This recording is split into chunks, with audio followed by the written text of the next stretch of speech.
إن الحمد لله نحمده ونستعينه ونؤمن به ونتوكل عليه ونعوذ بالله من شرور أنفسنا ومن سيئات أعمالنا من يهده الله فلا مضل له ومن يضلل فلا هادي له وأشهد أن لا إله إلا الله وحده لا شريك له وأشهد أن محمدًا عبده ورسوله أرسله بالهدى ودين الحق ليظهره على الدين كله ولو كره المشركون. يا أيها الناس اتقوا ربكم الذي خلقكم من نفس واحدة وخلق منها زوجها وبث منهما رجالا كثيرا ونساء واتقوا الله الذي تساءلون به والأرحام إن الله كان عليكم رقيبا. يا أيها الذين آمنوا اتقوا الله وقولوا قولا سديدا يصلح لكم أعمالكم ويغفر لكم ذنوبكم ومن يطع الله ورسوله فقد فاز فوزا عظيما. أما بعد فإن أصدق الحديث كتاب الله وأصدق السنن سنن محمد صلى الله عليه وسلم وشر الأمور محدثاتها وكل محدثة بدعة وكل بدعة ضلالة وفي روايته وكل ضلالة في النار. أعوذ بالله من الشيطان الرجيم. ربنا وابعث فيهم رسولا منهم يتلو عليهم آياتك ويعلمهم الكتاب والحكمة ويزكيهم إنك أنت العزيز الحكيم. رب اشرح لي صدري ويسر لي أمري واحلل عقدة من لساني يفقهوا قولي. أيها الناس أوصيكم عباد الله ونفسي أولا بتقوى الله. ആദരണീയരായ സത്യവിശ്വാസികളെ, ബഹുമാനരായ സഹോദരന്മാരെ, സഹോദരികളെ, സർവ്വലോകങ്ങളുടെയും സംരക്ഷകനും അധിപതിയുമായ അല്ലാഹു റബ്ബുൽ ഇസ്സത്തിൻ്റെ നിയമനിർദ്ദേശങ്ങളെ ജീവിതത്തിലുടനീളം സാധിക്കുന്ന രീതിയിൽ ഉൾക്കൊണ്ടുകൊണ്ട്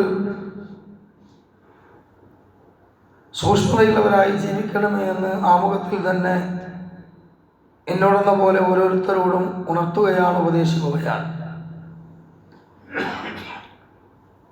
സീറത്തുൻ നബവിയ്യ അഥവാ പ്രവാചകൻ മുഹമ്മദ് മുസ്തഫ റസൂലുള്ളാഹി സ്വല്ലല്ലാഹു അലൈഹി വസല്ലമയുടെ സമ്പൂർണ്ണ ജീവിത ചരിത്രം എന്ന വിഷയ പരമ്പരയിൽ നമുക്ക് ഈ ആഴ്ച കേൾക്കാനും പഠിക്കാനുമുള്ളത്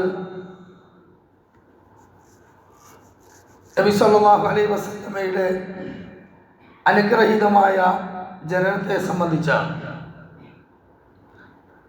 ഞാൻ ആമുഖത്തിൽ ഓതി വെച്ച 2-ാം അധ്യായം സൂറത്തുൽ ബഖറയിലെ 129-ാമത്തെ ആയത്ത്.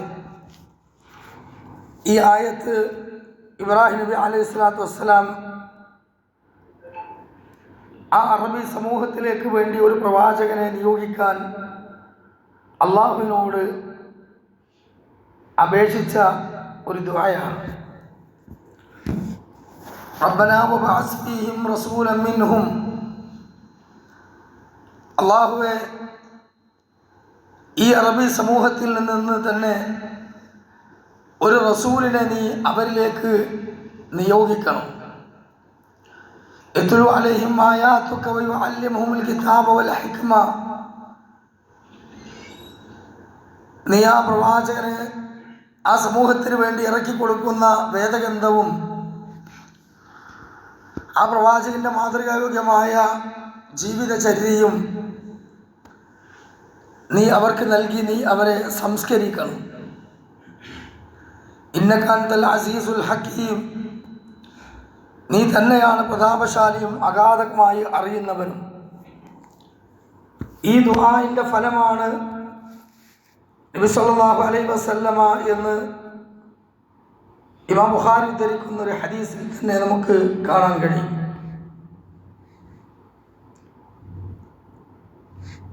അവൻ നബി സല്ലല്ലാഹു അലൈഹി വസല്ലമയുമായി ബന്ധപ്പെട്ടുകൊണ്ടുള്ള ചരിത്രങ്ങൾ വളരെയധികം പ്രാധാന്യമുള്ളതാണ് എന്നുള്ളത് കൊണ്ടാണ് നബി സല്ലല്ലാഹു അലൈഹി വസല്ലമയുടെ ജനനവുമായി ബന്ധപ്പെട്ടുകൊണ്ട് വളരെ പ്രധാനപ്പെട്ട ചില കാര്യങ്ങൾ നാം മനസ്സിലാക്കണമെന്ന് ഓർമ്മപ്പെടുത്തി. എന്തുകൊണ്ടാണ് അല്ലാഹു സുബ്ഹാനഹു വ തആല അവസാനത്തെ പ്രവാചകനായി നബി സല്ലല്ലാഹു അലൈഹി വസല്ലമയെ തെരഞ്ഞെടുത്തത്? എന്തുകൊണ്ടാണ് നബി സല്ലല്ലാഹു അലൈഹി വസല്ലമയുടെ അനുയായികളായി ലോകമാനവതക്ക് മുഴുവനും മാർഗദർശനം നൽകുന്ന ഒരു വിഭാഗമായി ആ അറേബ്യൻ സമൂഹത്തിലെ അറബികളെ തന്നെ അള്ളാഹു എന്തിനാണ് തെരഞ്ഞെടുത്തത്? ഇതിനെ സംബന്ധിച്ച് പണ്ഡിതന്മാർ സീറ ചരിത്രം വിശദീകരിക്കുമ്പോൾ വളരെയധികം പ്രധാനപ്പെട്ട 15 പോയിന്റുകൾ പറയുന്നുണ്ട്. നബി സല്ലല്ലാഹു അലൈഹി വസല്ലമയുടെ ജനനത്തിന് മുമ്പ് നാം മനസ്സിലാക്കേണ്ട വളരെ പ്രധാനപ്പെട്ട 15 കാര്യങ്ങൾ പ്രിയമുള്ള മുഅ്മിനീങ്ങളെ നാം ശ്രദ്ധാപൂർവ്വം കേൾക്കണം. ഒന്നാമതായി, അറേബ്യയുടെ ഭൂമിശാസ്ത്രം അതിന് പറ്റിയതാണ്. അറേബ്യയുടെ ഭൂമിശാസ്ത്രം അതിന് പറ്റിയ രൂപത്തിലുള്ള മണ്ണാണ്. രണ്ടാമതായി, പരസ്പരം അങ്ങോട്ടും ഇങ്ങോട്ടും വാശിയിലും വൈരാഗ്യത്തിലും കഴിഞ്ഞിരുന്ന ഗോത്ര വഴക്കുകൾ തമ്മിലടിച്ചിരുന്നവർ അവരെ ഒരു നൂലിൽ കോർത്ത മുത്തുമണികളെപ്പോലെ, ഒരു ചരടിൽ കോർത്ത മാലമണികളെപ്പോലെ ഒന്നിപ്പിക്കാൻ സാധിച്ചത് അത് അറേബ്യൻ സമൂഹമായതുകൊണ്ടാണ്. മാത്രമല്ല, ആ സമൂഹത്തെ പ്രത്യേകം തിരഞ്ഞെടുക്കാനും ആ സമൂഹത്തിൽ തന്നെ ഒരു റസൂലിനെ അല്ലാഹു നിയോഗിക്കാനുമുള്ള മൂന്നാമത്തെ കാരണം, ആദ്യമായി അല്ലാഹുവിനെ മാത്രം ആരാധിക്കാൻ വേണ്ടി നിർമ്മിക്കപ്പെട്ട പരിശുദ്ധ കഅബാലയം അത് നിലകൊള്ളുന്നത് ഈ യസ്രിബാകുന്ന അറേബ്യൻ നാടാകുന്ന സൗദി അറേബ്യയിലാണ് എന്നതുകൊണ്ടാണ്. അതുകൊണ്ട് തന്നെ അവിടെ നിന്നൊരു പ്രവാചകനെ ലോകത്തുള്ള മുഴുവൻ മനുഷ്യർക്കും വേണ്ടി ഇനിയൊരു പ്രവാചകൻ വരേണ്ടതില്ലാത്ത വിധം അള്ളാഹു ആ സമൂഹത്തിൽ തന്നെ നിയോഗിക്കുകയും ചെയ്തു. അഞ്ചാമതായി, അവരുടെ ഏറ്റവും വലിയ ഒരു പോസിറ്റീവായ ഗുണം എന്താണെന്ന് ചോദിച്ചാൽ, അവർ എല്ലാ നിലക്കും തിന്മകളിൽ നിലനിന്നിരുന്ന സമൂഹമായിരുന്നെങ്കിലും അവരുടെ ഹൃദയം ശുദ്ധിയുള്ളതായിരുന്നു എന്ന് ചരിത്രം നമ്മെ പഠിപ്പിക്കുന്നുണ്ട്. പിന്നീട് പ്രവാചകൻ അവരെ സംസ്കരിച്ചതിന് ശേഷമുള്ള ആ അറേബ്യൻ ജനതയുടെ ജീവിത വിശുദ്ധി നമ്മെ മനസ്സിലാക്കി തരുന്നുമുണ്ട്. അപ്പോൾ അവരുടെ ഹൃദയം വളരെയധികം ശുദ്ധ ഹൃദയമായി, പച്ച നിഷ്കളങ്കരായിരുന്നു അവർ എന്ന് നമുക്ക് മനസ്സിലാക്കാൻ കഴിയും.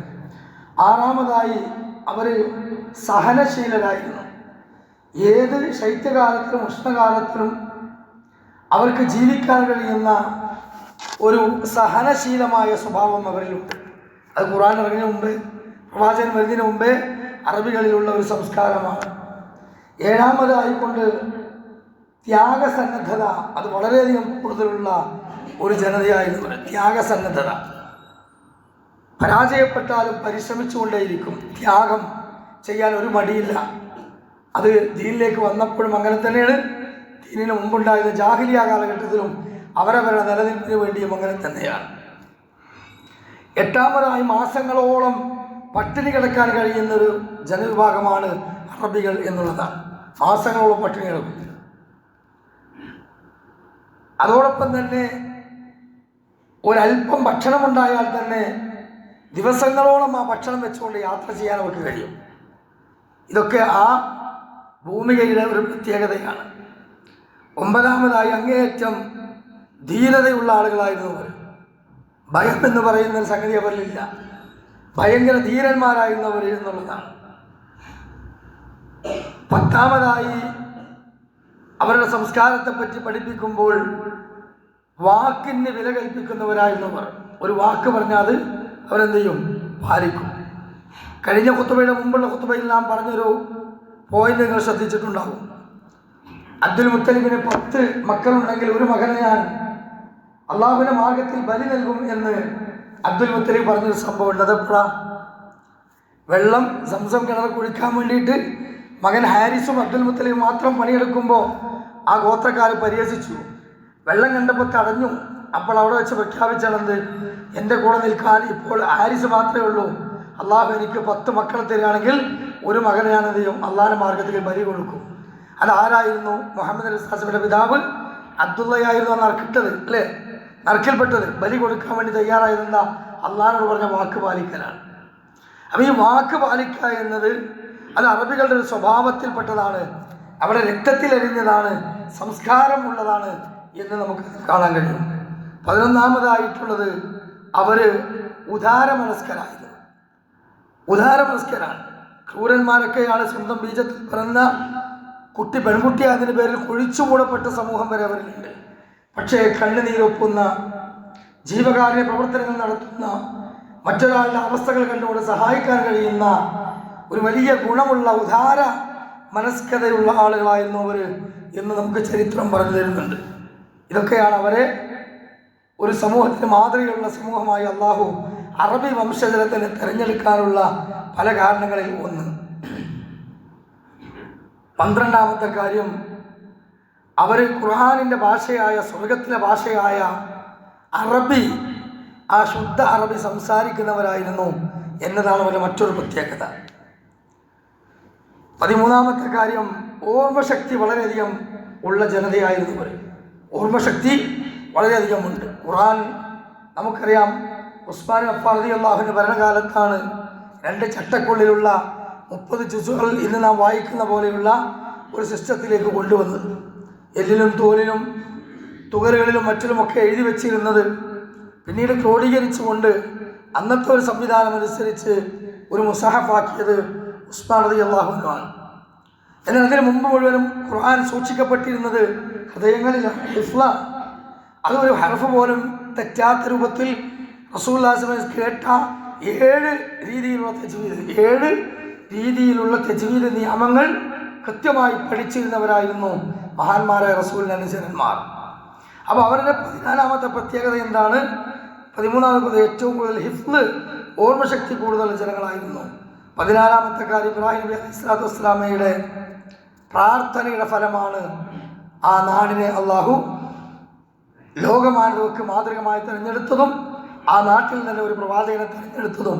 അതാണ് 2ാം അധ്യായം സൂറത്തുൽ ബഖറ 129ാമത്തെ ആയത്തിൽ ഞാൻ ആമുഖത്തിൽ ഓതിയത്. 15ാമത്തെ പ്രത്യേകത, നബി സല്ലല്ലാഹു അലൈഹി വസല്ലമക്ക് മുമ്പ് 500 വർഷങ്ങൾക്ക് മുമ്പ് ആ നാട്ടിൽ തന്നെ വന്നിരുന്ന ഈസാ നബി അലൈഹിസ്സലാത്തു വസ്സലാം, ആ ഈസാ നബി അലൈഹിസ്സലാത്തു വസ്സലാമയുടെ സന്തോഷ വാർത്തയുമാണ് എന്ന് വിശുദ്ധ ഖുർആൻ സൂറത്ത് സ്വഫിലെ 29ാമത്തെ ആയത്തിൽ പറയുന്നുണ്ട്. അല്ലാഹുവിന്റെ റസൂൽ സ്വല്ലല്ലാഹു അലൈഹി വസല്ലമ തന്നെ പറഞ്ഞ ഒരു ഹദീസിൽ കാണാം, അന ദഅവതു അബി ഇബ്രാഹിം, ഞാൻ എൻ്റെ പിതാവ് ഇബ്രാഹിം നബി അലൈഹിസ്സലാമിൻ്റെ ദുആയുടെ ഫലമാണ്, കാരണമാണ്. അതോടൊപ്പം തന്നെ വബിശാറത്തു അഖി ഈസ ഇബ്നു മറിയം, ഈസാ നബി അലൈഹിസ്സലാത്തു വസ്സലാം എന്ന എൻ്റെ സഹോദരൻ്റെ സന്തോഷ വാർത്തയുമാണ്.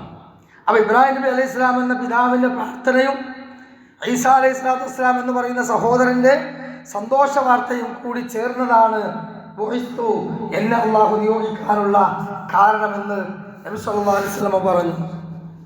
അപ്പോൾ ഈ 15 പ്രത്യേകതകൾ ആ ഒരു അറബി സമൂഹത്തിൻ്റെ ഭൂമിശാസ്ത്രപരമായ പ്രത്യേകതകളായി പണ്ഡിതന്മാർ നമുക്ക് പഠിപ്പിച്ചിരുന്നുണ്ട്.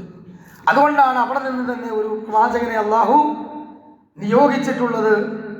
ആ നിയോഗത്തിലൂടെ ലോകത്തിന് മുഴുവനും എക്കാലത്തും മാതൃകയുള്ള ഏതാൾക്കും പിൻപറ്റാൻ കഴിയുന്ന ഒരു നല്ല കൃത്യമായ ബയോഡാറ്റ അള്ളാഹുവിൻ്റെ റസൂലിലൂടെയും ആ പ്രൈമറി ഓഡിയൻസ് എന്ന സഹാബത്തിലൂടെയും അള്ളാഹു തആല നമുക്ക് കൃത്യമായി മനസ്സിലാക്കി തരുകയാണ്. നബി സല്ലല്ലാഹു അലൈഹി വസല്ലമയുടെ അനുഗ്രഹീയമായ ജനനം ഏത് ദിവസത്തിലാണ്, ഏത് മാസത്തിലാണ് എന്നുള്ളതിൽ തർക്കമുണ്ട്. വർഷത്തിന് തർക്കമില്ല. വർഷത്തിന് തർക്കമില്ല. കാരണം അത് കഴിഞ്ഞ ഖുത്ബയിൽ നാം വിശദീകരിച്ചു. ആനക്കലഹം, അബ്രഹം എന്ന് പറയുന്ന ആ രാജാവ് കഅബ പൊളിക്കാൻ വേണ്ടി 80ഓളം വരുന്ന ആനകളും 60,000-ഓളം വരുന്ന സൈന്യങ്ങളുമായി ആ പരിശുദ്ധ ഹറമിലേക്ക് വന്നതും അവിടെ വെച്ച് അള്ളാഹു നശിപ്പിച്ചതും കഴിഞ്ഞ ഖുത്ബയിൽ നമ്മൾ സംസാരിച്ചു. ആ ആനക്കലഹം കഴിഞ്ഞ 55-ാമത്തെ ദിവസം ഒരു തിങ്കളാഴ്ചയാണ് മുഹമ്മദ് നബി സല്ലല്ലാഹു അലൈഹി വസല്ലമ ഈ ഭൂമിയിൽ ജനനം കൊള്ളുന്നത് എന്ന് കൃത്യമായ താരീഖുകൾ നമ്മെ പഠിപ്പിക്കുന്നുണ്ട്. എന്നാൽ മാസത്തിലും ദിവസങ്ങളിലും അഭിപ്രായ വ്യത്യാസമുണ്ട്. അനവധി അഹ്ലുസുന്ന വൽ ജമാഅയുടെ പണ്ഡിതന്മാരും അത് മുഹറം മാസമാണെന്ന് പറഞ്ഞവരുണ്ട്, അല്ല റബീഉൽ അവ്വലാണെന്ന് പറഞ്ഞവരുണ്ട്. അങ്ങനെ പല അഭിപ്രായങ്ങളുമുണ്ട്. അതെല്ലാം അഭിപ്രായ വ്യത്യാസമാണ്. ആ ഡേറ്റിന് ഇസ്ലാമിൽ പ്രത്യേകമായ ഒരു പ്രത്യേകതയുമില്ല. കാരണം ജന്മദിനം ആഘോഷിക്കുക എന്നതും ചരമദിനം കൊണ്ടാടുക എന്നതും ഇസ്ലാമിക ചരിത്രത്തിൽ ഇല്ലാത്ത കാര്യമാണ്. അത് ജൂതന്മാരിലൂടെ കടന്നു വന്ന കാര്യമാണ്. അത് പിന്നീട് മുസ്ലിങ്ങൾക്കിടയിലേക്ക് കൊണ്ടുവന്നത് അഹ്ലുസുന്ന വൽ ജമാഅയിൽ നിന്നും പുറത്തുപോയ ഷിയാക്കളാണ്.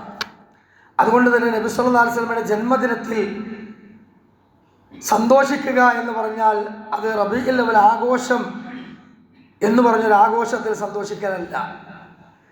അത് 3 നൂറ്റാണ്ടുകൾക്ക് ശേഷം ഇമാമികളുടെ കാലത്തിന് ശേഷം ദീനിലേക്ക് കടന്നു വന്ന പച്ചയായ ബിദ്അത്താണ്, അനാചാരമാണ് എന്ന് അത് ആഘോഷിക്കുന്ന ആളുകൾ തന്നെ ഓതുന്ന പള്ളി ദർസിലെ ഷാഫി കിതാബിൽ പോലും പറയുന്നുണ്ട്. ഖാല സഹാബി എന്ന പണ്ഡിതൻ പറയുന്നു, ഇന്ന അമലൽ മൗലിദി, തീർച്ചയായും മൗലിദ് ആഘോഷം എന്ന സമ്പ്രദായം ഹദസ, ഒരു മാതൃകയുമില്ലാതെ ദീനിലേക്ക് വന്നതാണ്. മിൻ ബഅദി ഖുറൂനി സലാസ, റസൂലിൻ്റെ നാവ് കൊണ്ട് ഉത്തമരെന്ന് പറഞ്ഞ കഴിഞ്ഞ ഖുത്ബയിൽ നാം പറഞ്ഞില്ലേ, അഹ്ലുസുന്നയുടെ ഉത്തമ നൂറ്റാണ്ട് ആ സഹാബത്ത് താബികൾ എന്ന 3 തലമുറയ്ക്ക് ശേഷം വന്നതാണ്. അവ്വലു മൻ അഹദസഹു മിനൽ മുലൂക്കിൽ മലിക്കുൽ മുദഫർ, ഈജിപ്ത് ഭരിച്ചിരുന്ന മുദഫർ രാജാവ് എന്ന വ്യക്തിയാണ് ആദ്യമായി ഈ ആഘോഷ സമ്പ്രദായം ദീനിലേക്ക് കൊണ്ടുവരുന്നത്. വഅല്ലഫ ലഹു ഹാഫിദ് ഇബ്നു ദഹിയാൻ തഗ്ലീഫൻ അസ്സമാഉ ഫി തൻവീർ ഔ മൗലിദിൽ ബശർ. തൻവീർ ഫി മൗലിദിൽ ബശർ എന്ന് പറയുന്ന ഒരു മൗലിദ് കിതാബ് പ്രവാചകന്റെ പേരിൽ കെട്ടിയുണ്ടാക്കി ഒരു സൂഫി വര്യനായ മനുഷ്യൻ, അവനാണ് കൊട്ടാരത്തിൽ വന്ന് ഇത് ചൊല്ലിയത്. അന്ന് സ്വർണ്ണ നാണയങ്ങളും ആടയ്യായിരവും കോഴി 10,000 ഒക്കെ പൊരിച്ച് ഗംഭീരമായ ആഘോഷം നടത്തിയിരുന്നു എന്ന് ഈ കിതാബിൽ പറയുന്നു. ഈ ആനത്തു താലിബീൻ എന്ന് പറയുന്ന സയ്യിദ് ബക്കരിയുടെ ഷാഫി മദ്ഹബിലെ കിതാബിൽ പോലും പറയുന്നു ഇത് 3 തലമുറയ്ക്ക് ശേഷം വന്നതാണ്. പള്ളി ദർസിൽ തന്നെ ഓതുന്ന മുസ്ലിയാരുട്ടികൾ പഠിക്കുന്ന മറ്റൊരു അറബി മലയാള കിതാബാണ് അൽ മവാഹിബുൽ ജലിയ എന്ന് പറയുന്ന കഴവ കുഞ്ഞു മുഹമ്മദ് മുസ്ലിയാർ എഴുതിയ ബൈത്ത് കിതാബ്. ആ ബൈത്ത് കിതാബിലും പാട്ടായി ഈ കിതാബിലെ ഉദ്ധരണി കൊടുക്കുന്നുണ്ട്. മൗലിദ് കഴിക്കൽ മുമ്പ് പതിവില്ലാത്തതാം, അത് ഹിജ്റ 300-ന് ശേഷം വന്നതാം എന്നും സഹാബി പറഞ്ഞതായി കാണുന്നതാ, അത് ഹലബി 1-ാം ഭാഗമിൽ നോക്കേണ്ടതാ. സീറത്തുൽ ഹൽവിയ എന്ന ഗ്രന്ഥത്തിൽ ഇമാം സഹാബി പറഞ്ഞതായി കൃത്യമായി കൊണ്ട് ഉദ്ധരിക്കുന്നു. 3 നൂറ്റാണ്ടിന് ശേഷം വന്നതാണ് ഉണ്ടോ. അപ്പോൾ ഒരിക്കലും ഒരു അടിസ്ഥാനവുമില്ലാത്ത ഈ കാര്യം എന്തിനാണ് സഹോദരങ്ങളെ നമ്മൾ ചർച്ച ചെയ്യേണ്ട ആവശ്യം? റസൂലുള്ളാഹി സ്വല്ലല്ലാഹു അലൈഹി വസല്ലമ ജനിച്ചത് ഒരു തിങ്കളാഴ്ചയാണ്.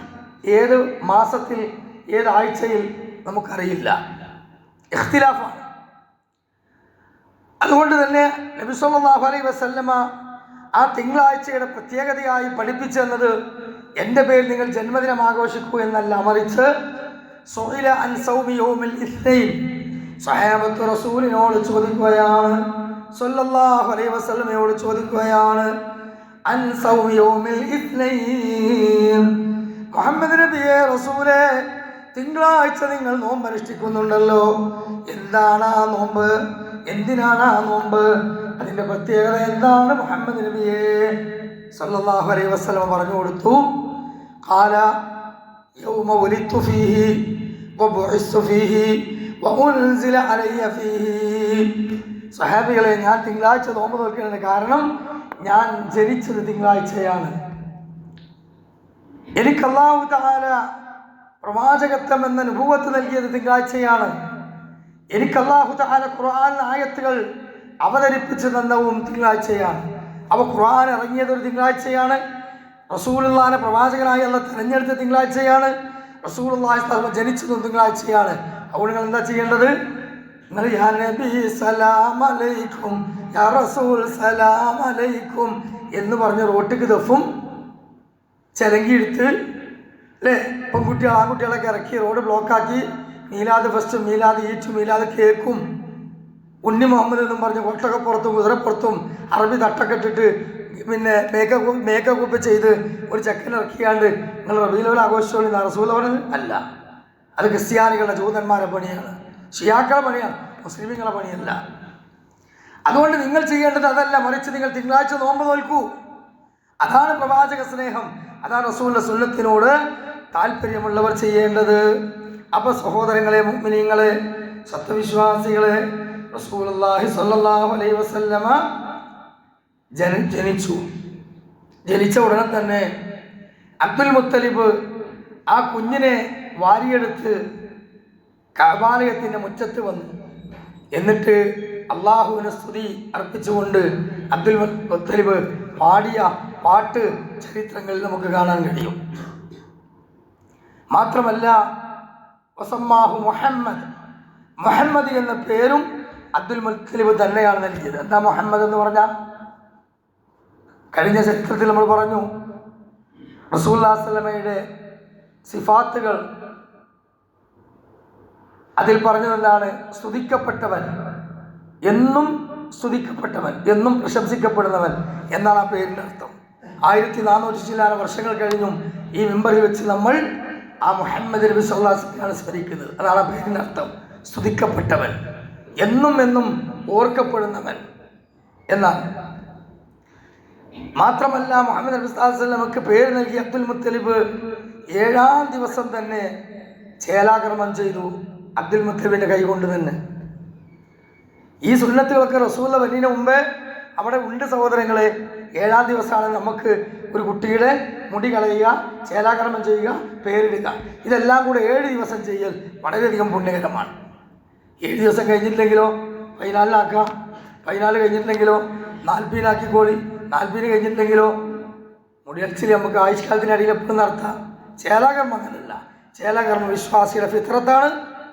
ഇസ്ലാമിലേക്ക് കടന്നു വരുന്ന ഓരോരുത്തരും മുടി കളയുക, ചേലാകർമ്മം ചെയ്യുക, ഷഹാദത്തിൽ ചെല്ലുക എന്നത് ഇസ്ലാമിലെ പ്രത്യേകത.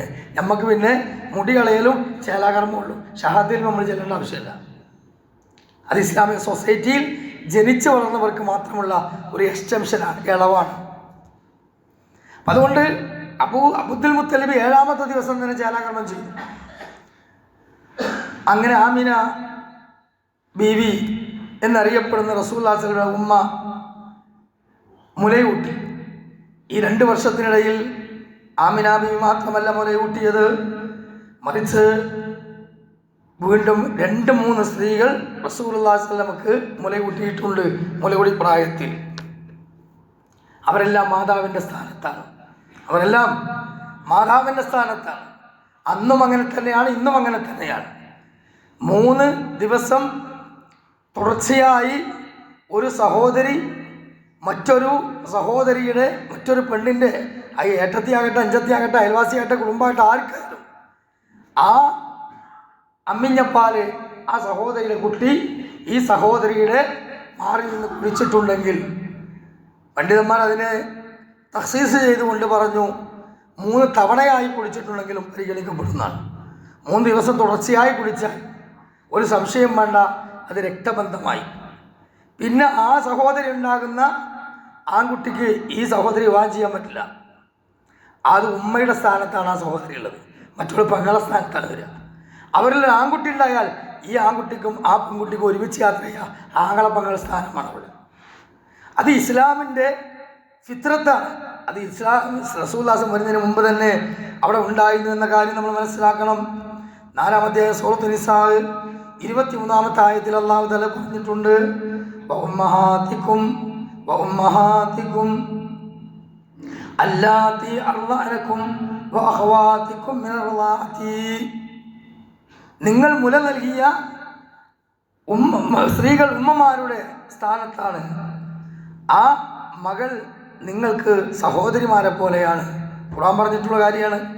അപ്പോൾ നബി സല്ലല്ലാഹു അലൈഹി വസല്ലമക്ക് ആമിന ബീവിക്ക് പുറമെ ഉമ്മു ഐമൻ എന്ന് പറഞ്ഞ ഒരു സ്ത്രീ മുല കൂട്ടിയിട്ടുണ്ട്. ഉമ്മു ഐമൻ ഇസ്ലാമിലേക്ക് വന്ന സ്ത്രീയാണ് റളിയല്ലാഹു അൻഹ എന്ന് പേര് കേൾക്കുമ്പോൾ നമ്മൾ പറയണം. സെയ്ദ് ബിൻ ഹാരിസ റളിയല്ലാഹു അൻഹു ആണ് അവരെ വിവാഹം ചെയ്തിട്ടുള്ളത്. ഉമ്മു ഐമനെ വിവാഹം ചെയ്തിട്ടുള്ളത് സെയ്ദ് ബിൻ ഹാരിസ റളിയല്ലാഹു അൻഹു ആണ്. ഇനി പ്രിയമുള്ള മുഅ്മിനീങ്ങളെ, നമുക്ക് ഈ മുലകുടി നൽകിയ ചരിത്രത്തെ സംബന്ധിച്ച് മനസ്സിലാക്കേണ്ട ഒരു കാര്യം കൂടെ ഉണ്ട്. അതായത് നമുക്കറിയാം, ഈ മുലകുടി സമ്പ്രദായം എന്ന് പറയുന്നത്, മറ്റുള്ള സ്ത്രീകളെ ഏൽപ്പിച്ച് മുല കൊടുക്കുക എന്ന് പറയുന്ന അറബി സമ്പ്രദായം ആ കാലഘട്ടത്തിൽ നിലനിന്നിരുന്നു. അതുകൊണ്ട് തന്നെ നീഗ്രോ വംശജരായിരുന്ന ഉമ്മ ഐമൻ, ഇവരൊക്കെ നീഗ്രോ വംശജരാണ്. ഈ നീഗ്രോ വംശജരായിരുന്ന ഉമ്മ ഐമൻ എന്ത് ചെയ്യാണ്, ബനൂ സഈദ് ഗോത്രം, ആ ബനൂ സഈദ് ഗോത്രത്തിൽപ്പെട്ട ഒരു സ്ത്രീയായിരുന്നു. ബനൂ സഈദ് ഗോത്രത്തിൽ ഒരിക്കൽ ക്ഷാമം നേരിട്ടു. ആ ക്ഷാമം നേരിട്ട സമയത്ത് അവിടെ നിന്ന് മക്കയിലേക്ക് ആ സ്ത്രീകൾ വരും. എന്തിനാ? മുലകുടി പ്രായമുള്ള കുട്ടികളെ ഏറ്റെടുത്തിട്ട് അങ്ങോട്ട് കൊണ്ടുപോകും. എന്നിട്ട് 2 കൊല്ലം മുലെടുത്തിട്ട് ഇങ്ങനെ കൊണ്ടു കൊടുക്കും. 2 കെയർ യൂണിറ്റുകൾ പോലെ ഇന്ന് പകർന്ന സംവിധാനങ്ങളൊക്കെ ഉണ്ടല്ലോ. അതേപോലെ അന്നത്തെ കാലത്ത് മുല കൊടുത്തിട്ട് തിരിച്ചങ്ങോട്ട് കൊണ്ടേയാക്കും. അതിൻ്റെ ഹദിയകളും പ്രതിഫലവുമായി നല്ലൊരു സംഖ്യ കിട്ടുകയും ചെയ്യും. അങ്ങനെ ക്ഷാമം നേരിട്ടപ്പോൾ എന്ത് ചെയ്തു, ബനൂ സഈദ് ഗോത്രത്തിൽ നിന്ന് 10ഓളം സ്ത്രീകൾ മക്കയിലേക്ക് പോയി കുട്ടികളെ വല്ല ഏറ്റെടുക്കാൻ വേണ്ടിയിട്ട്. അങ്ങനെ ആ കൂട്ടത്തിൽ എന്ത് ചെയ്തു, ആ വർഷം ഉമ്മു ഐമനും അവരുടെ ഭർത്താവും കൂടി എന്ത് ചെയ്തു, മക്കയിലേക്ക് പോയി. അപ്പോൾ നമുക്കൊരു കുട്ടീനെ കിട്ടുകയാണെങ്കിൽ മുല കൂട്ടാലോ എന്ന് വിചാരിച്ചിട്ട്. പക്ഷെ അവരുടെ കയ്യിലൊരു കഴുതയുണ്ടായിരുന്നു, ഒരു വളരെ ശക്തി കുറഞ്ഞ, പാലൊക്കെ കുറഞ്ഞ പാല് മാത്രം കിട്ടുന്ന ഒട്ടകം ഉണ്ടായിരുന്നു. അങ്ങനെ ഉമ്മ ഐമനും അവരുടെ ഭർത്താവ് ഹാരിസ് ബിൻ അബ്ദുൽ ഇസ്സ എന്ന് പറയുന്ന ഭർത്താവും അവരുടെ കൂടെ അവരുടെ മകൻ അബ്ദുള്ള എന്ന് പറയുന്ന ഒരു മുലകുടി പ്രായമുള്ള കുട്ടിയുണ്ട്. അങ്ങനെ ആ കുട്ടിയെയും ഈ ഹാരിസും ഉമ്മ ഐമനും കൂടെ ആ യാത്രാ സംഘത്തിൻ്റെ കൂടെ പുറപ്പെട്ടു. പക്ഷേ ഇവരെ കഴുത വളരെ ശക്തി കുറഞ്ഞതും ഒട്ടകം ക്ഷീണിച്ചതുമായതുകൊണ്ട് ഇവർ അവിടെ മക്കയിൽ എത്തിച്ചേരാൻ വളരെ വൈകിപ്പോയി.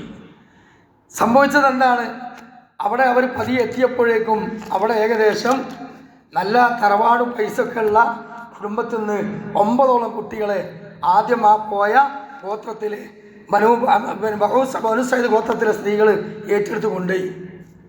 ഇവരെത്തി നോക്കുമ്പോൾ എല്ലാവരും കൊണ്ടുപോയല്ലോ, ഇനി ആരും ഇവിടെ കുട്ടികളില്ല എന്ന് പറഞ്ഞു. അങ്ങനെ അവസാനം നിരാശപ്പെട്ട് അവർ നിൽക്കുമ്പോൾ വഴിമധ്യേ അവരുടെ ഒട്ടകത്തിൻ്റെ പാല് കഴിഞ്ഞു.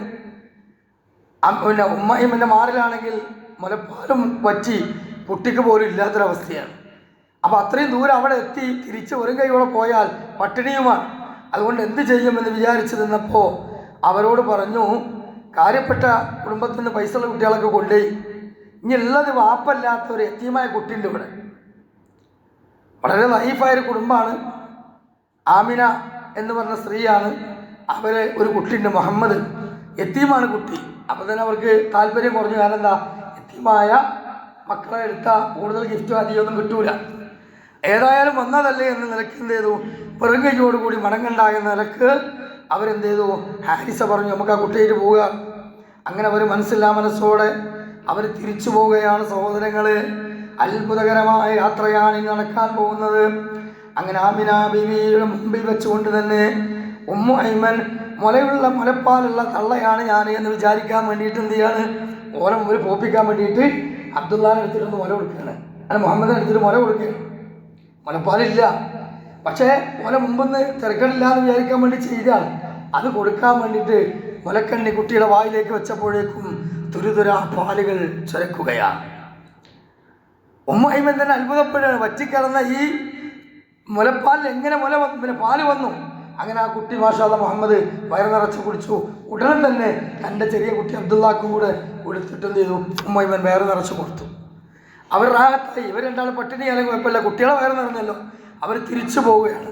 യാത്രാ വഴി മധ്യേ നമുക്കറിയാം അവരുടെ കഴുത ഭയങ്കര സ്പീഡ് കൂടി, ആരോഗ്യം കൂടി. അതേപോലെ തന്നെ അവിടെ നിന്ന് അവർ വഴി മധ്യേ നിർത്തിയിട്ട് ഒട്ടകത്തിൻ്റെ അകിട് ചെന്നിട്ട് കറക്കാൻ വേണ്ടി ചെന്ന് നോക്കുമ്പോൾ ഇങ്ങോട്ട് പോരുമ്പോൾ വച്ചിയ ഒട്ടകത്തിൻ്റെ അകിട് നിറഞ്ഞ പാല്. മുഹമ്മദ് മുസ്തഫ സല്ലല്ലാഹു അലൈഹി വസല്ലമയുടെ ജന്മത്തിൽ തന്നെ ഉണ്ടായ അത്ഭുതങ്ങളാണിത്. അങ്ങനെ ആ ഉമ്മ ഐമൻ ഭർത്താവ് നിറച്ച് പാല് ആ പാത്രത്തിലെടുത്തു. യാത്ര ഗംഭീരായി. ഇവിടെ നിന്ന് ഇങ്ങോട്ട് പോന്നപ്പോൾ യാത്രാ സംഘങ്ങൾ നേരത്തെ എത്തിയവർ തിരിച്ച് അങ്ങോട്ട് നേരത്തെ പോവുകയാണ്. അവരുടെ മുമ്പിൽ ഇവരെത്തി. അപ്പോൾ ആ യാത്രാ സംഘം ചോദിക്കുകയാണ്, എങ്ങനെ ഇത്ര സ്പീഡിൽ നിങ്ങൾ എത്തിയത്? അപ്പോൾ അവർക്ക് മനസ്സിലായി ഈ കുട്ടി ഒരു അത്ഭുത ബാലനാണ് എന്ന് പറഞ്ഞു. അങ്ങനെ അൽഹംദുലില്ലാഹ് അവരാ നാട്ടിലേക്ക് ചെന്നപ്പോൾ അവരുടെ അകിട് പറ്റിയ ആടുകളുടെ അകിടുകൾ പാല് കൊണ്ട് നിറഞ്ഞിരിക്കുന്നു. അവരുടെ വീടിൻ്റെ പ്രദേശങ്ങളിലൊക്കെ അവരുടെ പുല്ലും കൃഷികളൊക്കെ ഉണങ്ങിയ അവസ്ഥയിൽ ക്ഷാമള കാലമാണ്. ചെന്ന് നോക്കുമ്പോൾ അതെല്ലാം സസ്യങ്ങൾ പച്ച പടർപ്പായി നിലനിൽക്കുന്നു. ആ പ്രദേശം മാത്രം, ഉമ്മൈമൻ്റെ കുടുംബത്തിന് മാത്രം. അത്ഭുതകരമായ അള്ളാഹു റസൂലിനെ അള്ളാഹ് സംരക്ഷിക്കുകയാണ്. സുബ്ഹാനല്ലാഹ്. ഇതാണ് നബി സല്ലല്ലാഹു അലൈഹി വസല്ലമയുടെ മുലകുടിയുമായി ബന്ധപ്പെട്ടുകൊണ്ടുള്ള ചരിത്രം. പ്രിയമുള്ള മുഅ്മിനീങ്ങളെ, നാം മനസ്സിലാക്കണം. അള്ളാഹു സുബ്ഹാനഹു വ തആല ഈ താരീഖുകളെ പഠിക്കാനും ആ റസൂലിനെ ജീവിതത്തിൽ സ്നേഹിച്ച് ആ സുന്നത്തുകളോട് മുന്നോട്ട് പോകാനും നമുക്കൊക്കെ തൗഫീഖ് നൽകി അനുഗ്രഹിക്കുമാറാകട്ടെ.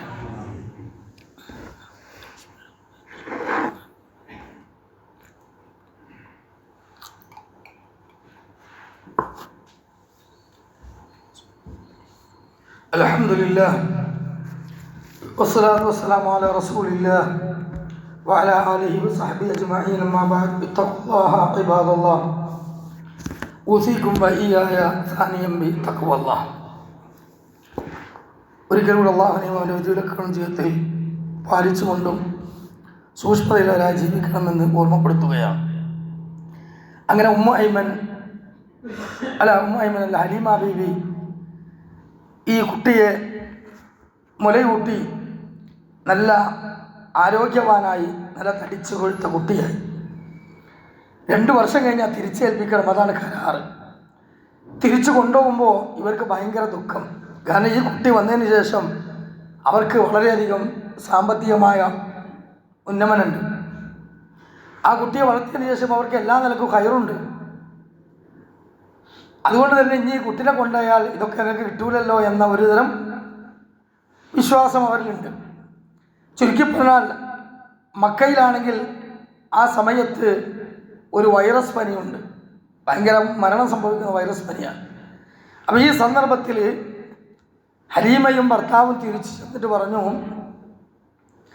കുട്ടിയെ ഞങ്ങൾ കൊണ്ടുവരാം, പക്ഷെ ഇവിടെ കാലാവസ്ഥ മോശമാണ്, വൈറസ് പനിയാണ്. ഇപ്പോൾ ഈ ഒരു അവസ്ഥയിൽ കൊണ്ടുവന്നാൽ നിങ്ങൾക്ക് ബുദ്ധിമുട്ടില്ലേ?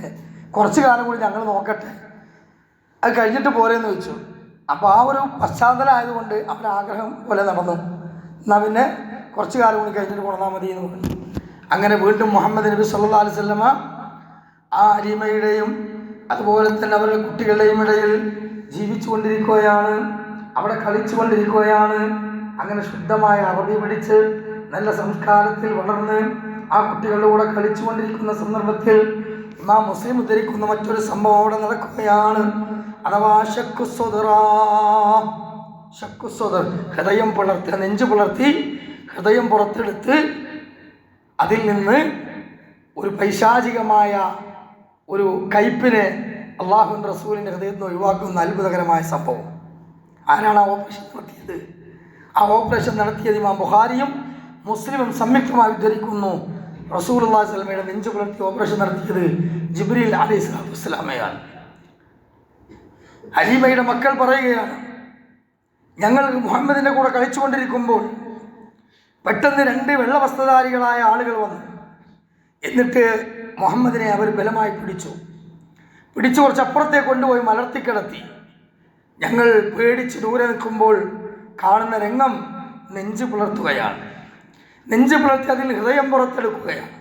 ആ ഹൃദയം പുറത്തെടുത്ത് അതിൽ നിന്ന് ആ വ്യക്തി അഥവാ ജിബ്രീൽ അലൈഹി സ്വലാത്തു വസ്സലാമാണെന്ന് റസൂലുള്ളാഹി പിന്നീട് വിശദീകരിക്കുകയാണ്. അങ്ങനെ ഒരു സ്വർണ്ണത്തളികയിലേക്ക് ആ ഹൃദയത്തെ വെച്ചുകൊണ്ട് അതിനെ സംസം വെള്ളം കൊണ്ട് കഴുകി, എന്നിട്ട് ആ ഹൃദയത്തിൽ നിന്ന് എന്ത് ചെയ്തു? ഖലഖത്തു സൗദ എന്ന് പറഞ്ഞ ഒരു കറുത്ത വസ്തു എടുത്ത് നീക്കം ചെയ്തു.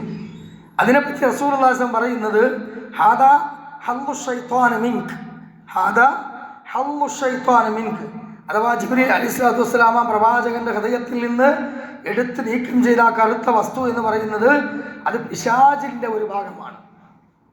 പിശാചിൻ്റെ ഒരു ഭാഗമാണ്, ശൈത്താൻ്റെ ഒരു ഭാഗമാണ്. കാരണം മനുഷ്യന്റെ മുഖ്യ ശത്രുവാണ് പിശാച്. ഇന്ന ശൈത്താൻ ലക്കും അദുവൻ ഫത്തഖിദുഹു അദുവ, പിശാച് നിങ്ങളുടെ മുഖ്യ ശത്രുവാണ്. അവൻ നിങ്ങളെ ശത്രുവായി തന്നെ നിങ്ങൾ കണക്കാക്കണം. മാത്രമല്ല അവൻ നമ്മുടെ മാതാപിതാക്കളായ ആദം ഹവ്വ ദമ്പതികളെ ആദ്യമായി വസുവാസുണ്ടാക്കിയിട്ട് സ്വർഗത്തിൽ നിന്ന് പുറത്താക്കാൻ ഒരു കാരണക്കാരനായ ആളാണ്. ഫഅസല്ലഹുമ ശൈത്താനു അൻഹാ ഫഅഖ്റജഹുമാ മിമ്മാ കാനാ ഫീഹി, നിങ്ങളുടെ മാതാപിതാക്കളെ ദുർബോധനം വഴി സ്വർഗത്തിൽ പുറത്തു കടപ്പിച്ചവൻ പിശാചിന്റെ പ്രവർത്തനമാണ്. മറ്റൊരു ഹദീസിൽ കാണാം ഇന്ന ശൈത്താന യംശി മിനൽ ഇൻസാനി മജ്റദ്ദമി, മനുഷ്യരെ നിങ്ങളുടെ രക്തധമനികളിലൂടെ പിശാച് സഞ്ചരിക്കും. രക്തധമനി അകത്താണ്, പുറത്തല്ല.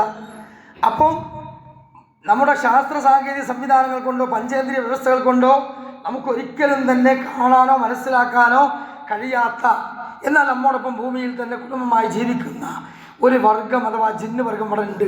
അത് വിശ്വസിച്ചേ മതിയാവും. ഈ പള്ളിയിൽ എല്ലാ വെള്ളിയാഴ്ചയും 2 മലക്കുകൾ വരുന്നുണ്ട് എന്നും കുത്തുബ കേട്ടുകൊണ്ടിരിക്കുന്നുണ്ട് എന്നും ആദ്യം വന്നവരുടെ പേരും ഇമാം മിമ്പറിൽ കയറുന്നതിൻ്റെ തൊട്ട് മുമ്പുള്ള അവസാനത്തവൻ്റെ പേര് വരെ ആ മലക്കുകൾ എഴുതിയിട്ടുണ്ടെന്നും ഞാൻ പറയുമ്പോൾ ഇത് അന്ധവിശ്വാസമാണോ? ഹദീസ് സ്വഹീഹാണ്. ഈ മലക്കുകളുടെ ശബ്ദം കേൾക്കുന്നു എന്ന് ഞാൻ വിശ്വസിച്ച ശിർക്കാണോ? അല്ല, അത് റസൂലുള്ളാഹി പറഞ്ഞതാണ്, അല്ലേ? അപ്പം ഇവിടെ നമുക്ക് വല്ല തടസ്സമുണ്ടോ, അസ്വസ്ഥതയുണ്ടോ, നമുക്ക് എന്തെങ്കിലും ബുദ്ധിമുട്ടുണ്ടോ? ഇല്ല. പക്ഷെ നമുക്കത് അറിയാൻ കഴിയില്ല. എന്നത് വിശ്വസിക്കൽ നമ്മുടെ ഈമാൻ്റെ ഭാഗമാണ്, നമ്മുടെ ഈമാൻ്റെ ഭാഗമാണ്.